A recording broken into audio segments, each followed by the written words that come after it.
Stone architecture and oral tradition share a benefit that has made them crucial to our understanding of human history: longevity. Across millennia and through catastrophe, these forms of expression survive to tell stories of science, religion, society, and even cataclysm. It is with careful deliberation and impartiality, then, that we must review discoveries of architecture and mythology, even when the mysteries they uncover do not fit well into the narrative of human development that we've written. Today, we'll tour the world to visit the sites of architectural monuments and their associated mythological legends, deciphering the mysterious messages that were meant to be passed onward in time by these long-lasting media. Our adventure begins in the Americas, where two eerily similar legends of civilizing deities descend to us from remote antiquity. The first example comes to us from Tiahuanaco in La Paz, Bolivia, not far from the famous and enigmatic Peruvian Machu Picchu site. Here, a depiction of the South American legend Viracochas can be seen in a relief carving atop a megalithic stone structure that has been called the Sun Gate.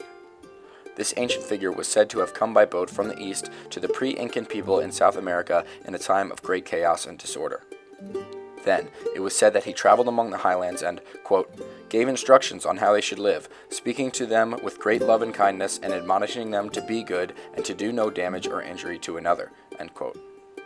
Accounts passed down orally, recorded by 16th century chronicler Juan de Betanzos, even went as far as describing the figure's physical appearance as, quote, a bearded man of tall stature clothed in a white robe which came down to his feet and which he wore, belted at the waist.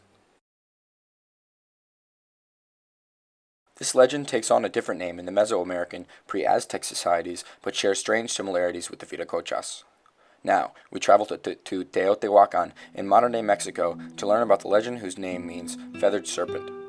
Here, a figure known as Quetzalcoatl is said to have come, quote, from across the sea in a boat that moved by itself without paddles. He was a tall, bearded white man who taught people to use fire for cooking, and since people often quarreled in those days, he taught them to live in peace, end quote. The significance of this legend was reinforced by the construction of the pyramids along the Avenue of the Dead. The site's connection to Quetzalcoatl is immediately apparent by name, as one of the pyramids is named after him. More interestingly, though, the presence of a highly knowledgeable people is evident at the Avenue of the Dead, indicating that the apparent teachings of the Quetzalcoatl may be more than just legend. Firstly, the scale of the structures is immense. The six-stage Pyramid of Quetzalcoatl stands 72 feet high, with its base covering an area of 82,000 square feet. Overall, the avenue spans over 4 kilometers in length, lined with small structures and the imposing pyramids of the sun and moon. Additionally, the level of craftsmanship on the pyramids is admirable. Stone figureheads emerge from the pyramid, representing in fine detail creatures that appear to be feathered human serpent therianthropes or hybrids. A project of such scale would have not only required architectural skill that was said to be characteristic of the Quetzalcoatl, but a well-governed, well-fed civilization to carry out the labor.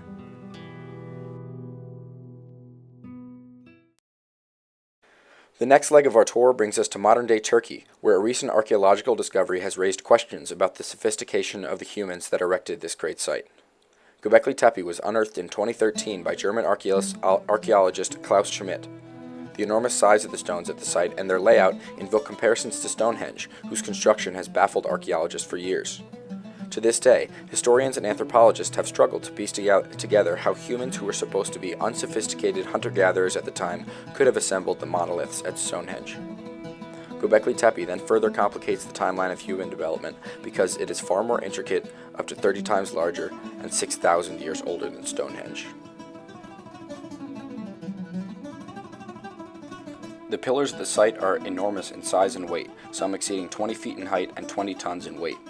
It would have required advanced engineering to quarry and transport these stones. The pillars also exhibit extreme workmanship. For example, pillar number 43 of enclosure D, among others, contains detailed relief carvings. This means that the stone began as a much larger sample and was carved away to leave the figures as 3D protrusions from the stone. This complex method demonstrates that the architects of this site were capable masons, attributes that would not be characteristic of a simple hunter-gatherer people. Furthermore, it has been suggested that the carvings on this stone depict zodiacal constellations, such as a scorpion to represent Scorpio or a bull to represent Taurus. Should this correlation be confirmed, the astronomical knowledge of these architects would be another indication of a culture advanced far beyond the hunter-gatherer stage. While the purpose of this site is not well understood, it has been suggested that Göbekli Tepe was a center of learning. It is immediately around this time that evidence of humans practicing agriculture emerges. Is it a coincidence that the date of the site's deliberate burial coincides so closely with this significant advancement in human knowledge? Or were the developers of this complex and ancient site already advanced in agriculture and wished to spread their knowledge?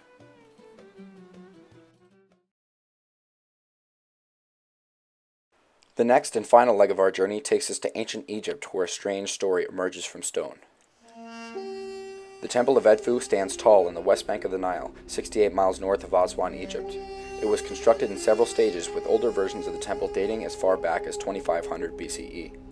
The most recent renovations occurred between 237 and 57 BCE, when the modern versions of the temple was finished. The temple is one of the best preserved monuments of ancient Egypt, since it was not submerged during the floodings of the Nile.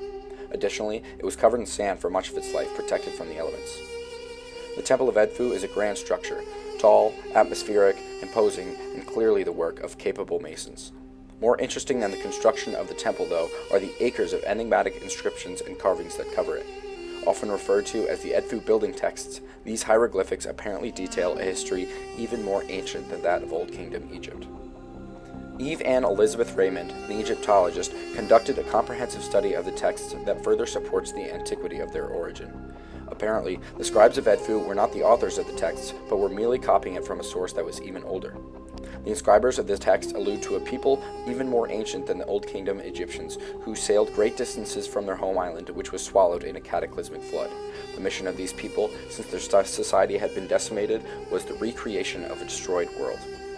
The common goal, then, of both the ancient visitors to Egypt and the creators of the Temple of Edfu was to share and preserve knowledge.